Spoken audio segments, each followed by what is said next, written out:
ان کے لوگوں نے مجھے بتایا کہ ہمارا جو یہاں قبرستان ہے اس میں اب شہیدوں کو دفنانے کی جگہ بھی باقی نہیں رہی. 2 سے 2,500 ان کے شہداء ہیں. آپ جانتے ہیں کہ وہ کمزور طبقہ ہے, اس کو سیکیورٹی کی ضرورت ہے, ان کی حفاظت کے لیے اقدامات کی ضرورت تھی. آپ اس میں فیل ہوئے, آپ اس میں ناکام ہوئے, آپ ان کو وہ تحفظ فراہم نہیں کر سکے, اور آپ کی اس نااہلی اور نالائکی اور فیلئر کی وجہ سے وہاں پر دہشت گردی کا وہ واقعہ ہوا جہاں پہ کان کنوں کے گلے کاٹے گئے. ان میں سے کل مجھے انہوں نے ایک تصویر دکھائی, آپ یقین مانیں کہ اس تصویر سے رات کو نیند نہیں آئی. وہ یہاں سے لے کر یہاں تک اس کا گلا بالکل کھلا ہوا تھا. میں نے وہ تصویر زیادہ دیر نہیں دیکھی, دھرنے میں انہوں نے مجھے دکھائی. انہوں نے کہا کہ بی بی یہ سلوک ہوا ہے ہمارے ساتھ. اور وہ 6 دن سے, آج آئی تھنک 6واں دن ہے, وہ -8 ڈگریز میں, کوئٹہ میں کہیں کہیں برف بھی تھی. آپ یقین کریں کہ وہاں پر جوں جوں شام ہو رہی تھی وہاں پر ہمارا کھڑا ہونا بھی مشکل تھا.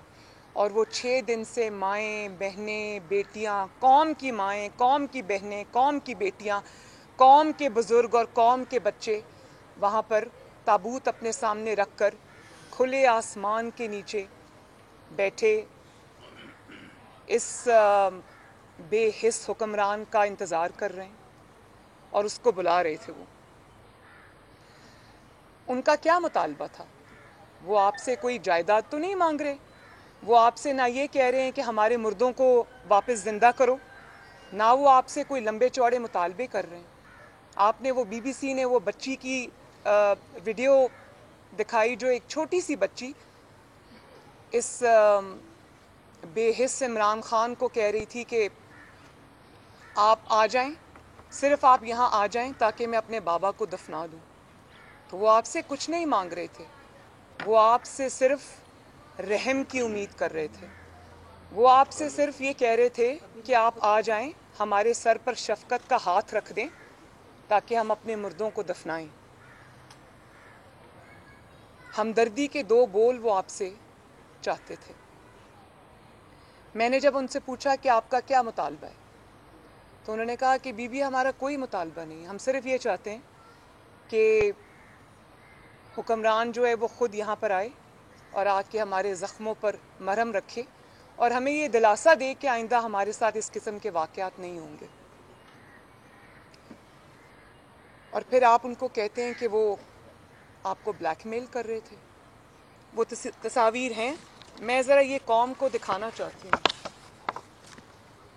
یہ دیکھیں, اب یہ بچی جو کہہ رہی ہے کہ ظالموں میرے بابا کو مارنے سے پہلے, میرے بھائی کو مارنے سے پہلے مجھے مار دو, یہ بلیک میلر ہے.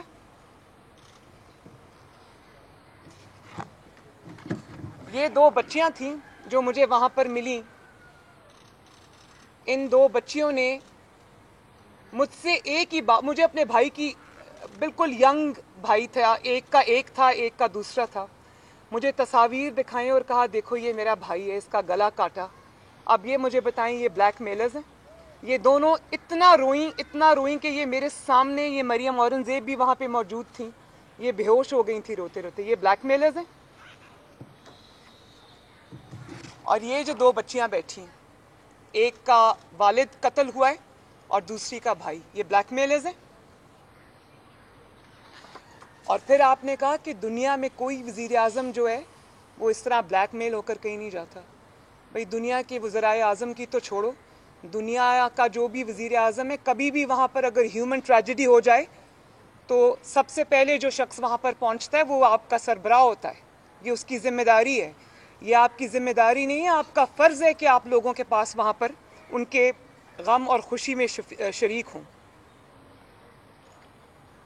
تو آپ یقین کریں کہ یہ جو آج سٹیٹمنٹ آیا ہے کہ یہ لوگ مجھے بلیک میل کر رہے ہیں, مطلب لاشیں جنہوں نے اپنے آگے رکھی ہوئی ہیں اور جو صرف یہ کہہ رہے ہیں کہ آپ آئیں, تشریف لائیں تاکہ ہم اپنی لاشوں کو دفنائیں, وہ بلیک میلرز ہیں. آپ ان کو بلیک میلرز کہہ رہے ہیں. اور وہ یہ میں نے کبھی اپنی پوری زندگی میں جب آپ کو اللہ تعالیٰ حکمرانی دیتا ہے تو آپ میں عاجزی آ جاتی ہے، آپ میں اللہ تعالیٰ کا خوف آ جاتا ہے، آپ کا سر بورڈ سے جھک جاتا ہے. مگر میں نے یہ جو سٹیٹمنٹ آج سنی ہے تو میرا تو دل دہل گیا ہے. یہ اتنی سفاکی، اتنی بے رحمی اور اتنی غفلت اپنے فرائض سے، اور اتنی بے رحمی اور اتنی غفلت اپنے فرائض سے، اور اتنا تکبر، ہم صرف آپ کے لیے دعا کر سکتے ہیں. بلکہ میرا خیال ہے کہ ایک قدم آگے بڑھ کر ایک لفظ مجھے کہنا پڑے گا کہ یہ فرعونیت ہے، کہ آپ خود کہتے ہیں کہ جو ملک کا سربراہ ہوتا ہے وہ والد کی طرح ہوتا ہے. میں نے کل بھی آپ کے بچوں کو دعا دی تھی کہ اللہ تعالیٰ کرے کہ آپ کے بچوں کو کبھی کوئی تکلیف نہ آئے، لیکن آپ خود کہتے ہیں کہ سربراہ والد کی طرح ہوتا ہے. تو اگر خدا نخواستہ آپ کے گھر میں یہ آفت آتی تو کیا آپ ان کو بھی بلیک میلرز کہتے؟ یہی بات کرتے؟ بہت ویسے ہر شخص حیران ہے، 22 کروڑ عوام حیران ہے کہ آپ جا نہیں سکے، لیکن ہمدردی کے 2 بول تو آپ بول سکتے تھے. اور پھر آپ یہ کہتے ہیں کہ اپنے مردوں کو دفناؤ، میں تب آؤں گا. آپ شرطیں لگا رہے ہیں ان کے ساتھ. بھئی جن لوگوں کی تم چیخو پکار پر نہیں گئے، آہو بکا پر نہیں گئے، ان کے مردے دفنانے کے بعد اگر تم ان کے پاس جاؤ گے تو ان کو تمہاری کیا ضرورت ہے؟ جب تم ان کے دکھ کی گھڑی میں ان کے ساتھ شریک نہیں ہوئے تو اس کے بعد تم جتنی دفعہ مرضی جاؤ، تمہارے نہ جانے کی کوئی حیثیت ہے، نہ تمہارے جانے کو تب کوئی مانے گا. کتنے مستقبل اجڑ گئے، کتنی ماؤں کی گودیں اجڑ گئیں، کتنے بہنوں کے بھائی چلے گئے، قیامت ٹوٹی ان لوگوں پر.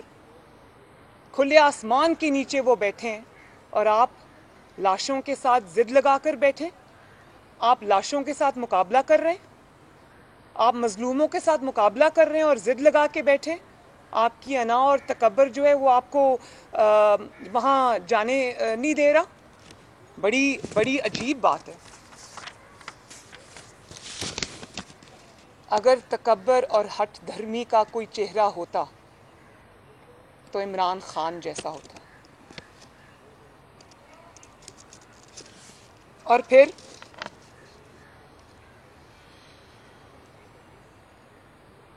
یہ بھی کہا گیا کہ میڈیا کو نہیں بتایا جا سکتا کہ عمران خان صاحب کے نہ جانے کی کیا وجہ ہے. نہیں بتایا جا سکتا کہ عمران خان صاحب کے نہ جانے کی کیا وجہ ہے. اگر تو وہ وجہ سیکیورٹی تھی، اگر تو وہ وجہ کوئی آپ کی زندگی کی حفاظت تھی، تو میں آپ سے یہ پوچھنا چاہتی ہوں کہ ہمیں بھی خطرہ تھا، ہمیں بھی منع کیا گیا، سیکیورٹی کلیئرنس ہمیں بھی نہیں ملی، لیکن ہم وہاں گئے، جو بھی ہم کر سکتے تھے وہ ہم نے کیا. لیکن میں یہ پوچھنا چاہتی ہوں، اور قوم بھی یہ پوچھنے میں حق بجانب ہے، کہ آپ وہاں پر تشریف نہیں لے گئے. آپ کی زندگی کو اگر خطرہ تھا تو کیا 22 کروڑ عوام کی زندگی اور وہ جو 10 تابوت وہاں پر پڑے ہیں ان کانکنوں کی زندگی سے زیادہ آپ کی زندگی جو ہے وہ اس کی قیمت زیادہ ہے؟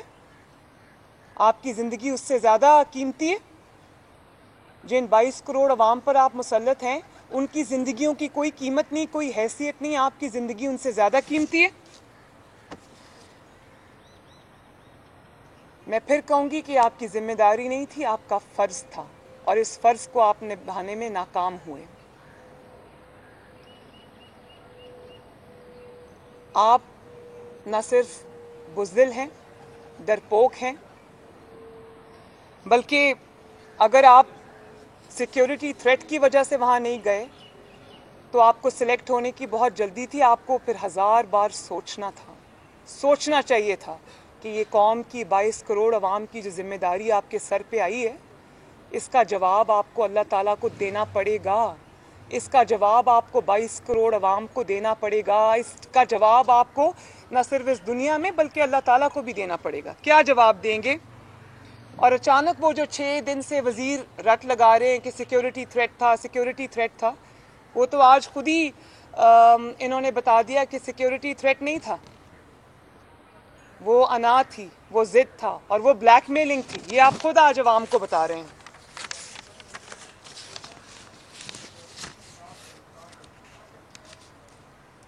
قوم جاننا چاہتی ہے کہ کون سی ایسی مصیبت تھی, کون سی ایسی مصلحت تھی جس نے آپ کو جانے سے, مظلوموں کے سر پر ہاتھ رکھنے سے روکے رکھا. اگر یہ تقاضۂ تابعداری ہے تو قوم یہ پوچھنے میں حق بجانب ہے کہ عوام کی زندگیوں سے زیادہ آپ کی تابعداری ضروری ہے. اگر یہ بے حسی اور سفاکی ہے تو بھی قوم کو بتا دیجئے تاکہ ہمیں پتہ چل جائے کہ مصیبت کی کسی گھڑی میں آپ کی طرف نہیں دیکھنا اور آپ نہیں آئیں گے اور آپ مظلوموں کو بلیک میلرز کہہ کے بلائیں گے. اور اگر یہ آپ کی توہم پرستی ہے, وہ وجہ بن گئی, تو وہ بھی قوم کو بتا دیں تاکہ قوم کو پتہ چل جائے کہ 22 کروڑ عوام کی زندگی جو ہے وہ کسی انسان کے ہاتھ میں نہیں ہے, کسی حکومت کے ہاتھ میں نہیں ہے. وہ جو ہے وہ اس کا فیصلہ اب توہم پرستی کیا کرے گی. اور آپ یہ دیکھیں کہ یہ کوئی ایک واقعہ نہیں ہے, یہ ایک مائنڈ سیٹ ہے, یہ ایک ٹرینڈ ہے اور یہ ایک پیٹرن ہے.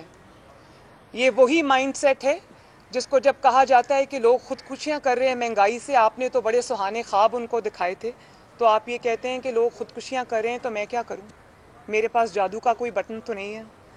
یہ وہی مائنڈ سیٹ ہے جو موٹر وے پہ جب ایک خاتون کی اس کے بچوں کے سامنے بے حرمتی ہوتی ہے تو اس کو کہا جاتا ہے کہ وہ رات کے وقت گھر سے کیوں نکلی اور وہ اکیلی کیوں جا رہی تھی. اور یہ وہی مائنڈ سیٹ ہے جب پینشنرز, لیڈی ہیلتھ ورکرز یا جو سرکاری ملازمین ہیں یا اساتذہ جو ہیں, جب اپنے مطالبات لے کر اسلام آباد کی سڑکوں پر نکلتے ہیں تو ان کی تذلیل کی جاتی ہے. وہ جب مائیں بہنیں بیٹیاں اسلام آباد میں کھلے آسمان کے نیچے بیٹھی ہوتی ہیں تو وہاں پر ان کو کوئی جا کر پوچھنے والا نہیں ہے, بلکہ ان کو ٹیئر گیس ان پر پھینکی جاتی ہے, ان کے اوپر ڈنڈے برسائے جاتے ہیں. اور پھر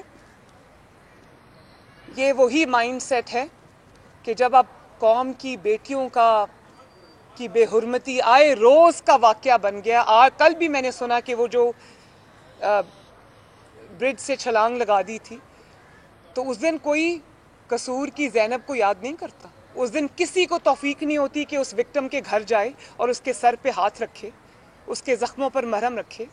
اور یہ وہی مائنڈ سیٹ ہے کہ اسلام آباد کی سڑکوں پر ایک نوجوان کا جو اوبر چلا کر اپنی روزی کماتا تھا اور وہ تحریک انصاف کا سپورٹر تھا, اسلام آباد کی سڑکوں پہ اس کو 22 گولیاں مار کر اس کو قتل کر دیا گیا. چلے میں مانتی ہوں کہ ہزارہ برادری کے ساتھ افسوس کرنے آپ کو کوئٹہ جانا پڑنا تھا. اسلام آباد کا وہ آپ کا اپنا سپورٹر تھا, اپنی جماعت کا, 22 گولیاں آپ نے اس کے سینے میں, اس کے جسم میں اتار دیں. آپ کو اتنی توفیق نہیں ہوئی کہ اس کے والدین کو جو دہائیاں دیتے رہے, جو ٹی وی پہ آ کے روتے رہے کہ ہم اس کے سپورٹر تھے, کسی کے کہنے پر ہم نے اس کو ووٹ دیا تھا, کہ آپ اس کو جا کے دلاسا دے آتے. اور پھر آپ کہتے ہیں کہ فوج سب جانتی ہے. کیا فوج جانتی ہے کہ آپ کتنے بڑے بزدل ہیں؟ کیا فوج یہ جانتی ہے کہ لاشیں لوگ رکھ کے بیٹھے ہوئے اور آپ اپنی بزدلی اور اپنی انا کی وجہ سے آپ وہاں پر نہیں پہنچے؟ کیا فوج یہ جانتی ہے کہ آپ کی نالائکی نے, آپ کی بے رحمی نے, آپ کی نااہلی نے پورے ملک اور 22 کروڑ عوام کو اپنی لپیٹ میں لے لیا؟ کیا سلیکٹرز یہ جانتے ہیں کہ انہوں نے 22 کروڑ عوام کے ملک کی تقدیر ایک ایسے انسان کے حوالے کر دی کہ جس نے پہلے اپنی نالائکی اور نااہلی سے معیشت کو برباد کیا, اپنی ناعاقبت اندیشی اور اپنی چھوٹی سوچ سے اس نے پاکستان کے دیرینہ دوستوں کو ناراض کیا, فارن پالیسی کا بیڑا غرق کیا, جس نے اپنی نالائکی اور نااہلی کی وجہ سے اور اپنی غلط ترجیحات کی وجہ سے پہلے گورننس کا بیڑا غرق کیا, اور اب وہ مظلوموں کو بلیک میلرز کا لیبل دے کر وہ انسانیت کی توہین کر رہا ہے. تو میں سلیکٹرز سے بھی یہ سوال کرنا چاہتی ہوں کہ کیا 22 کروڑ عوام میں آپ کو یہی ایک سوغات ملی تھی؟ کیوں آپ نے 22 کروڑ عوام کی زندگیوں سے کھیلنے کے لیے ایسے نالائق، نااہل اور بے حس شخص کو مسلط کیا عوام کے اوپر؟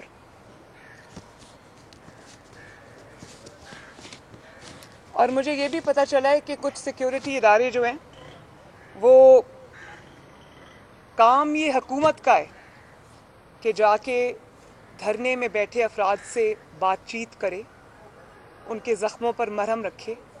اور جب سیکیورٹی ایجنسیز یہ کام کر رہی تھیں اور سنا تھا کہ مذاکرات بالکل قریب تھے کہ کامیاب ہو جاتے، آپ نے اس قسم کا ناعاقبت اندیشی والا بیان داغ دیا.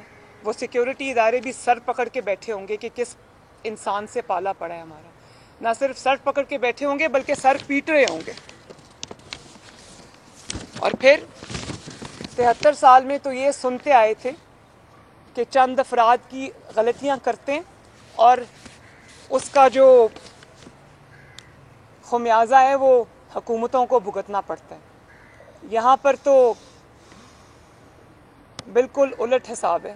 یہاں پر تو یہ ہوا کہ حکومت جو پے در پے غلطیاں کر رہی ہے اس کا خمیازہ اب سلیکٹرز کو بھگتنا پڑ رہا ہے. عوام سلیکٹرز سے جواب مانگ رہی ہے.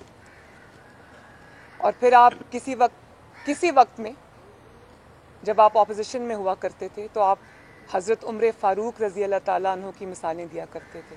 آج وہ مثال کسی کو یاد نہیں آئی. آج ان کا وہ کال اور فرمان بھی کسی کو یاد نہیں آیا جب انہوں نے کہا کہ دریائے دجلہ کے کنارے اگر کوئی جانور بھی بھوکا پیاسا مر جائے تو حکمران کو جواب دینا پڑے گا. آپ تو قوم کو یہ بتاتے تھے نا.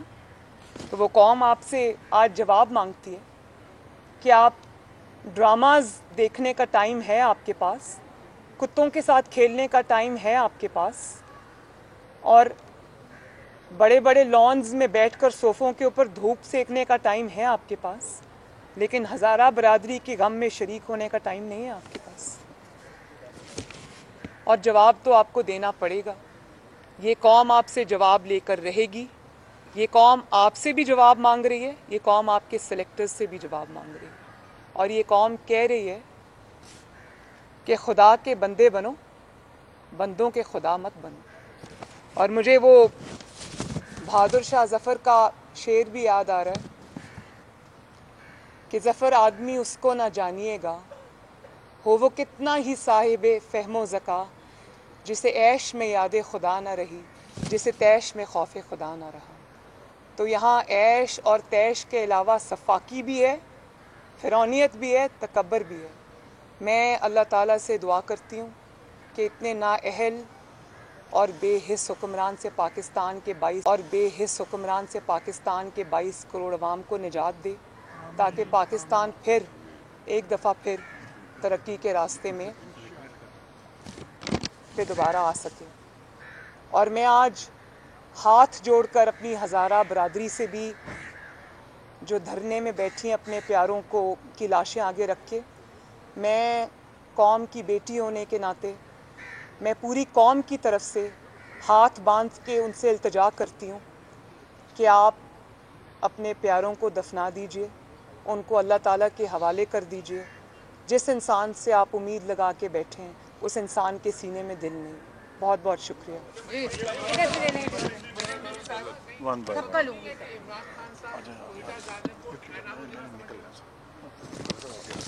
کیا لاشوں کو این آر او دیں گے؟ وہ کس کو این آر او دینا ان سے؟ نہ وہ کسی کو این آر او دینے کی پوزیشن میں ہیں. وہ تو خود شاید ان کو کوئٹہ جانے کی اجازت نہیں ملی. تو جس کو اجازت نہ ملے اس کی کیا حیثیت ہے این آر او دینے کی کسی کو؟ اسی پہ بات رکھیں، اسی پہ بات رکھیں. نیشنل میڈیا دکھا رہا ہے کہ ہمارے اختلافات کتنے سیاست دانوں میں ہم آپس میں دھرنے بھی دیں کیونکہ اللہ کی امانت کی ان کو دفنانے کے لیے آپ لوگوں نے چونکہ اس میں سیاست کو اپوزیشن یا جماعتیں کر رہی ہیں، کیونکہ دیکھیں غیر ملکی یہ دکھا رہا ہے کہ دہشت گردی کا تو ہمیں سامنا ہے نا اندرون ملک. تو بتائیے یہ دہشت گردی ہے، دہشت گردی ان کو کنڈیم کرنا چاہیے. آپ ان کو کہتی تصویر کر دیں بعد میں غیر ملکی نہیں. اس معاملے میں آپ مجھے مت الجھائیں. اگر میں سیاست کرنا چاہتی تو آپ کو منہ چھپانے کی جگہ نہ ملتی. اس کو اپنی نااہلی کو اور اپنی نالائکی کو، اپنی غفلت کو، اپنی بے حسی کو یہ کہہ کر کہ سیاست نہ کی جائے اس کے نیچے چھپانے کی کوشش نہ کریں. اگر آپ یہ سمجھتے ہیں کہ ہم آپ کی نااہلی اور نالائکی اور بے حسی کو یہ کہہ کر فراموش کر دیں گے کہ سیاست نہیں، تو سیاست کس چیز کا نام ہے؟ سیاست قوم اور عوام کی خدمت کرنے کا نام ہے. اگر آپ اس میں فیل ہوتے ہیں اور آپ اگر اپنی ذمہ داریوں کی میں غفلت برتتے ہیں تو ہم حق بجانے میں آپ کے اوپر انگلی اٹھانے میں. ہمیں یہ سبق نہ دیں کہ سیاست نہ کریں. اگر ہم نہیں بولیں گے ان کے لیے، ہزارہ برادری کے لیے، تو کون بولے گا؟ آپ یہ بالکل نہ سوچیں کہ ہم آپ کو جانے دیں گے. ہم آپ کو بالکل یہ سیاست کے کھیل میں چھپنے نہیں دیں گے. جی سوال یہ ہے کہ یہ واقعہ جو ہوا، افسوس واقعہ وزیر اعظم کو جانا چاہیے تھا، لیکن یہ پہلا واقعہ نہیں ہے. 22 سال سے یہ واقعات ہو رہے ہیں. ہزاروں کی تعداد میں وہ لوگ شہید ہو چکے ہیں. آپ کی حکومت میں رہی اس دور میں بھی یہ واقعات ہوئے ہیں. اس سے پہلے زرداری صاحب کے دور میں جو 100 لوگ جو ہیں وہ شہید ہوئے ہیں. تو وہ وہاں تک تو صحیح ہے، لیکن ذمہ داری تو 20 سال کی جو حکومت ہے وہ مکمل نہیں. اور آخری واقعہ پی ٹی ایم کا پاکستان عوامی تحریک میں پولیس والوں نے آپ کے دور میں بھی بے گناہ 10 لوگ کے قریب شہید کیے تھے. دیکھیں میری بات سنیں. بات یہ ہے کہ 73 سال میں یہ جو عامروں کی تحفے دیے ہوئے ہیں دہشت گردی کے، یہ جو دہشت گردی کا تحفہ مشرف سے ملا تھا پاکستان کو، جس میں گلی گلی جگہ جگہ بارود کی بو آیا کرتی تھی اور لاشیں اٹھتی تھیں، وہ اللہ تعالیٰ کے فضل و کرم سے ایک الیکٹڈ حکومت نے، جس کے سربراہ میاں محمد نواز شریف تھے، انہوں نے سیکیورٹی ایجنسیز کے ساتھ، سیکیورٹی اداروں کے ساتھ مل کر اس ملک سے دہشت گردی کو ختم کیا تھا. اور اس پہ ضرب عضب لڑی گئی تھی، اس پہ رد الفساد لڑی گئی تھی، اور اس کا جو خاتمہ ہوا تھا وہ ان کی نااہلی اور نالائکی اور غلط پرائیورٹیز کی وجہ سے اس دہشت گردی نے سر اٹھا لیا. اور سارے جو جتنے بھی آپ کی ترجیحات ہیں وہ ساری آپ کی غلط ہیں. اور آپ کیونکہ ان چیزوں کے پیچھے لگے ہوئے ہیں جن کا نام میں اس وقت نہیں لینا چاہتی، میں اس کو سیاسی نہیں بنانا چاہتی، آپ کی ان غلط ترجیحات کی وجہ سے، اور آپ نے اداروں کو بھی اس طرف لگایا ہوا ہے، سب اپنی غفلت کے مرتکب ہوئے ہیں. اور میں پھر بھی یہ کہتی ہوں کہ ہو جاتا ہے، حادثہ ہو گیا، لیکن 73 سال میں نے اتنی شفاف، بے حس اور بے رحم حکومت نہیں دیکھی. آپ کو دہشت گردی کا واقعہ ہو گیا، آپ کو وہاں جانے سے کون روک رہا ہے؟ جتنی حکومتوں کے آپ نے نام لیے، حادثات ان کے وقت میں بھی ہوئے، دہشت گردی ان کے وقت میں بھی ہوئی، لیکن کون سی ایسی حکومت تھی جس کو بلک بلک کے عوام پکار رہے تھے اور وہ کہہ رہے تھے یہ ہمیں بلیک میل کر رہے ہیں؟ ایک اس کے بعد جی اس پہ یہی بات آئی نو پلیز. آج میں سیاست پہ بات نہیں کروں گی. نہیں آپ کو جو نہیں، پلیز ایکسکیوز می، یہ جو ہے یہ ہزارہ برادری کے لیے میں یہ کر رہی ہوں. اس میں آج کسی بھی سیاسی بات کا جواب نہیں دوں گی. جو بھی آپ کے پی ڈی ایم سے ریلیٹڈ کویسچنز ہیں، ہماری اسٹریٹجی سے ریلیٹڈ کویسچنز ہیں، آپ کو آگے بہت ساری ایسی پریس کانفرنسز ہوگی، آپ کو میں پورا موقع دوں گی اس پہ بات کرنے کا. شکریہ. نواز شریف کے دور میں 400 سے زائد ہزارہ برادری کے افراد کو قتل کیا گیا. نو اور آپ دینا چاہیں گے؟ آپ دیجیے.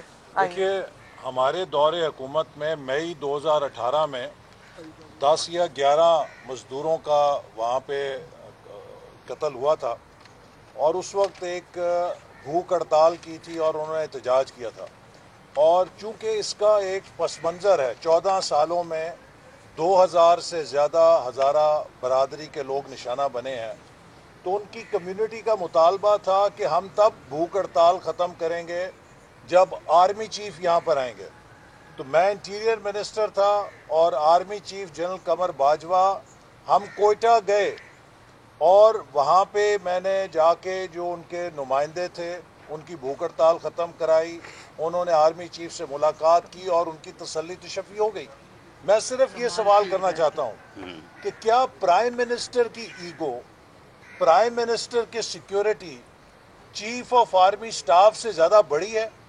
اگر مئی 2018 میں انٹیریئر منسٹر کے ساتھ آرمی چیف بھی چل کے کوئٹہ چلے جاتے اس لیے کہ ان کی تسلی ہو جائے تو پرائم منسٹر کو کیا امر ممانع تھا کہ اگر ان کے جانے سے اتنی مظلوم کمیونٹی کو تسلی اور تشفی ہو جاتی؟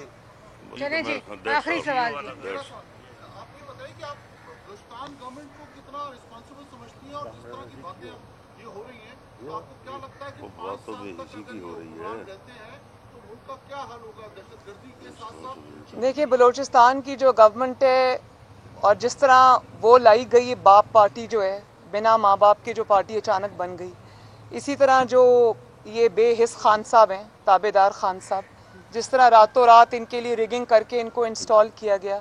جب آپ اس طرح کے لوگوں کو مسلط کریں گے عوام کے اوپر تو جب بھی عوام پر کوئی دکھ کی گھڑی آئے گی یا عوام کو ان کی ضرورت پڑے گی یہ آپ کے لیے اویلیبل نہیں ہوں گے. بس مجھے اتنا ہی کہنا ہے. بہت بہت شکریہ. جی جی بائی دا وے میں ڈھونڈتی رہی کہ جو وزیر اعلیٰ بلوچستان کہاں ہیں تو مجھے صرف ان کی چند ٹویٹس نظر آئیں. اس کے علاوہ نہ وزیر اعلیٰ کا کچھ پتہ ہے نہ وزیر اعظم کا کچھ پتہ ہے. جب آپ اوپر سے لا کے لوگوں کو جو پیراشوٹ کر کے آتے ہیں مسلط کرتے ہیں تو وہ عوام کو جواب دہ نہیں ہوتے.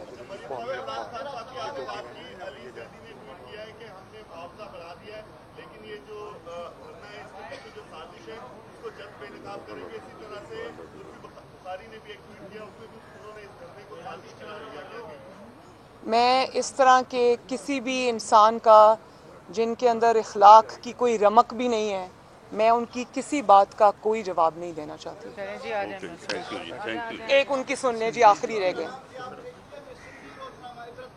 جی جی میرا آپ سے سوال ہے کہ آپ کی یہ سندھ میں پہلی پریس کانفرنس ہے سندھ کے عدالت میں، یہ تھوڑا سا ہمیں کچھ بتا دیں کہ ماضی میں نہیں میری سندھ کی یہ پہلی پریس کانفرنس نہیں ہے. جس دن میرے کمرے پہ دھاوا بولا تھا میں نے اس دن بھی پریس کانفرنس کی تھی. شکریہ.